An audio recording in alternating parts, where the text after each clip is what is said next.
Hi, it's Elise here in the young adult section here at the Bowman Library with a whole new teen book spotlight.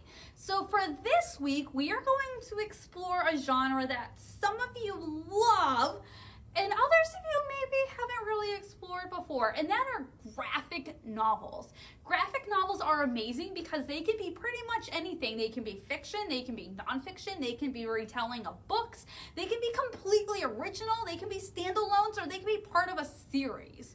We have a whole section here that we have a ton of graphic novels for you to explore. We're going to take a look at 6 of the ones here to maybe give you some inspiration. So let's get started. Our first one is I Am Alfonso Jones by Tony Medina. And I am going to warn you right now, this one is very relevant to today and it will open your eyes, but it does have some weighty and mature content and issues. So let's dive into it. So this is a timely and realistic graphic novel. Alfonso's a freshman in high school. He loves playing the trumpet. He's excited to play out for his class's hip-hop opera based off of Hamlet, and he's getting ready for his dad to finally be released from prison. One afternoon, he goes out to find a new suit to wear to celebrate his dad's release, and he's also shopping with his crush, Nimona, and things cannot get any better until he finds himself shot by an off-duty white police officer who mistakenly thinks the clothes hanger Alfonso is holding is a gun. Now dead, Alfonso finds himself on a train with people known as the ancestors. These are others who were also killed by white police officers. He is able to take a look at his past as well as what is going on in the present, dealing with all of the events that have happened since he was shot. He gets to see how this is being handled by his family, even by the police officer and his family, but also by the media, about how some are so quick to vilify him while others are so quick to use him as this role model, and also how it's impacting his community. Again, this is such a relevant thing going on in our world today. This graphic novel presents another perspective that will put you into Alfonso's shoes so you can see this through someone else's point of view. This is I Am Alfonso Jones. Pumpkinheads by Rainbow Roll. If you like the Simon Snow series, this is that same person. So this is a realistic graphic novel, and it has everything from humor to mystery, friendship, and even a little bit of romance. So this is about best friends Deja and Josiah, who is also called Josie, and they have worked together at this pumpkin patch every year together that they've been able to, and it's now the last night that they can work at this pumpkin patch. They are seniors in high school. They are starting to figure out what is the next step in their lives. And this is their last night at this pumpkin patch where they have worked together. Deja decides she is going to do everything that she has been wanting to do at this pumpkin patch, and nothing is going to slow her down. And she's going to drag Josie along with her, and she's going to get him out of his comfort zone, including forcing him to talk to the girl that he's been crushing on at the pumpkin patch for years. Things do not go according to either of their plans, though, and at least this adventurous night that they will never forget, and you will be along on the ride with them throughout this whole crazy night. It will take a heartfelt look at what the meaning of friendship is, as well as what do you do when life starts to change, whether you are ready for it or not. There is something in this amazing graphic novel that anyone can relate to. I highly recommend this one. This is Pumpkinheads. Nothing can possibly go wrong. So we have another realistic one. This is about in high school, and it's something that I think everyone can relate to in some way, shape, or form. So Nate and Charlie have been neighbors and friends their whole lives. Even in high school, when they kind of start to drift away from each other in terms of their interests and activities that they do after school.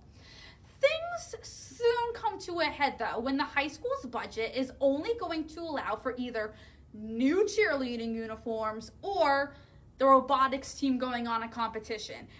And because the school doesn't want to make the decision, what they decide is whoever is the newly elected student president is going to get to make this decision. So Charlie, who is captain of the basketball team, he gets recruited by the cheerleaders to run for president. Nate, who leads the robotics team, he gets chosen by the robotics team to run for president, but that means he's running against his best friend and neighbor, Charlie. When each side then has to enter this robot rumble, and it's the winner takes all for the election and the budget money, everything is put to the ultimate test. For anyone who's ever been in an impossible position before, or you're forced in this like situation where you don't know what to do, or you're pitted up against your friends, you can totally relate to this graphic novel. This is nothing can possibly go wrong. Nimona. So Nimona is like a completely different type of graphic novel in that our main character, our protagonist, isn't necessarily a good protagonist. So this graphic novel has it all. There's fantasy, there's science fiction, there's shape-shifting, there's like medieval meets modern technology, there's good versus evil. Nimona is a shapeshifter, and she decides that she's going to offer her services to the evil Lord Ballister Blackheart. He wants to expose the Institute of Law Enforcement, because he kind of got kicked out, and it's run by his former best friend and now his nemesis, Sir Ambrose Goldenloin. The two quickly learn to become dependent upon each other, and they start to scheme how they're going to take Sir Goldenloin down. But each scheme and plan then starts to grow a little bit darker with each execution.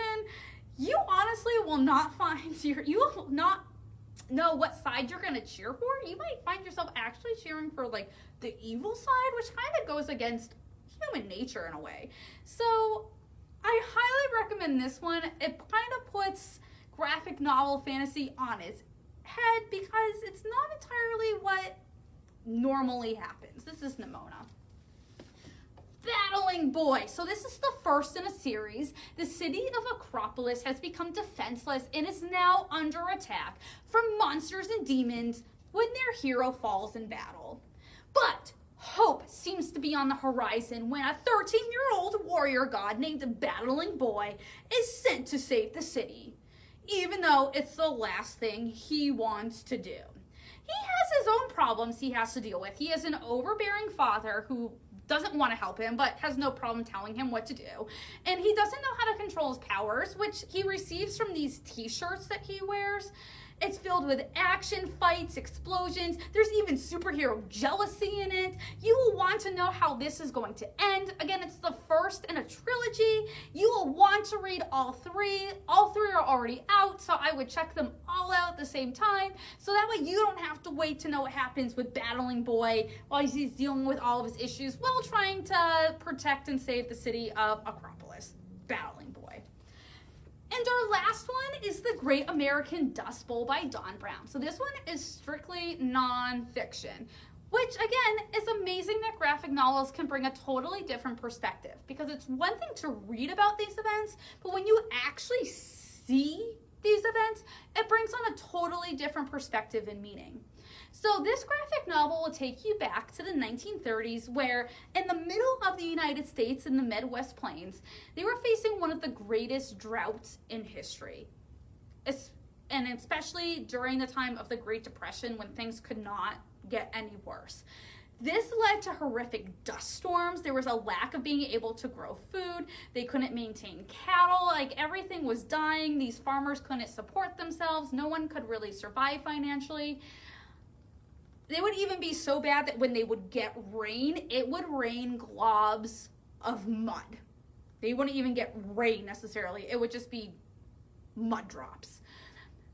Dawn Brown does such an amazing job that he brings so much realism to this situation that you find yourself wondering, what would you do if you were in this situation? Or, you know, what did people do to get out of this? Plus, what changes were made to kind of prevent this from happening again. Dawn Brown is amazing at doing nonfiction graphic novels. We do have others that he's written. His most recent one is called The Unwanted, based on the Syrian refugees that have left during the Syrian civil war. Highly recommend any of his graphic novels, especially if you're looking for a non-fiction title. This is The Great American Dust Bowl. So these were just 6 of the graphic novels that we have here. Again, I promise you, we have a whole section in this teen area that's dedicated to just graphic novels. So we have something that I'm sure anyone can find something that they would like to read. Come on down, we will help you find that perfect graphic novel, I promise. Thanks for tuning in, and I hope you tune back next week when we have a whole new teen book spotlight. Have a great week.